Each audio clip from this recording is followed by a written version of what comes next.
Australia, New Zealand లాంటి దేశాల్లో ఉండే క్రికెటర్స్ వాళ్ళ క్రికెట్ బోర్డ్ వాళ్ళకి మమ్మల్ని ఐపీఎల్ ఆడడానికి ఇండియా లోపలికి పంపకండి అని చెప్పేసి అప్పీల్ చేస్తున్నాయి.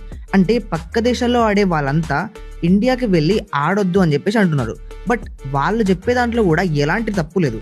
ఎందుకంటే ఇండియాలో బీసీసీఐ విరాట్ కోహ్లీ, రోహిత్ శర్మ, హార్దిక్ పాండ్యా అండ్ బూమ్రా ఇలా ఏ క్రికెటర్ని కూడా పక్క దేశాల్లో వాళ్ళ ఫ్రాంచైజీ క్రికెట్లో ఆడొద్దు అని చెప్పేసి రెస్ట్రిక్షన్స్ పెట్టింది. ఎగ్జాంపుల్ చెప్పాలంటే ప్యాట్ కమిన్స్ ఆస్ట్రేలియాలో ఆడతాడు అండ్ ఇండియన్ ఐపీఎల్లో కూడా ఆడతాడు. బట్ మనోళ్ళు ఆస్ట్రేలియన్ ప్రీమియర్ లీగ్లో ఆడలేరు. ఎందుకు బీసీసీఐ ఇట్లా చేస్తుంది అంటే మనోళ్ళు వాళ్ళ కంట్రీస్కి వెళ్ళి ప్రీమియర్ లీగ్లో ఆడితే మన ఇండియన్ క్రికెట్ ఫ్యాన్స్ అందరూ అక్కడికి వెళ్తారు. దానివల్ల ఏదైనా ఒక సిచ్యువేషన్ వల్ల మన లీగ్ కంటే ఒకవేళ వాళ్ళ క్రికెట్ లీగ్ ఫేమస్ అయిపోతే ఐపీఎల్ క్రేజ్ మొత్తం తగ్గిపోతుంది అండ్ బీసీసీఐకి దీనివల్ల చాలా లాసెస్ వస్తాయి. కాబట్టి అందుకే ఇలాంటివన్నీ బీసీసీఐ ఎంకరేజ్ చేయదు. అండ్ బీసీసీఐ ఏది చెప్తే అదే శాసనం కాబట్టి ప్రతి కంట్రీ దీన్ని మూసుకొని పాటిస్తాయి.